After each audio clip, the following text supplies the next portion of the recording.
Ito talaga yung kagandahan ng ano, ng brake lever na mayroong lock. Yung tipong pag naka-incline tayo tapos kailangan nating huminto and meron tayong kailangan gawin, wala kang kagaya nito, maglalagay tayo ng gloves or may inaasikaso tayo sa sarili natin. Yung ganito, hindi siya gumagalaw, hindi umaatras yung motor. Unlike kung wala siyang lock, subukan natin, walang lock. Oh, maatras ako. Di ba? Oh, atras. Pero kung meron siyang lock, kagaya niyan, wala, steady lang yung motor. Di ba? Ganda, no?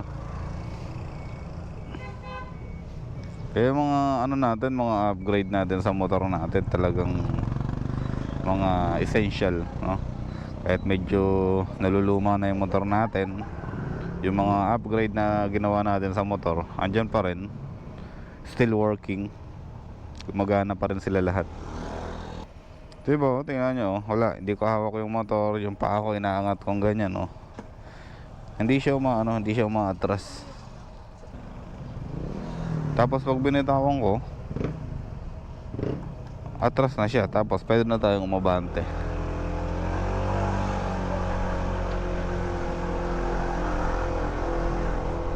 Gamit na gamit ko talaga yan, yung... Ha? May... Nagbablog ako?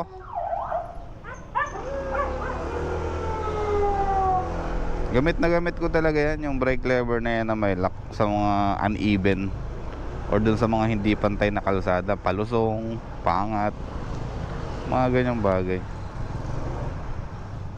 Kaya ako mag-upgrade guys sa motor ninyo, syempre upgrade nyo yung may sense, yung may gamit talaga, yung napapakinabangan. Hindi yung mag-upgrade lang kayo ng kung ano-ano, wala namang bitaw sa motor.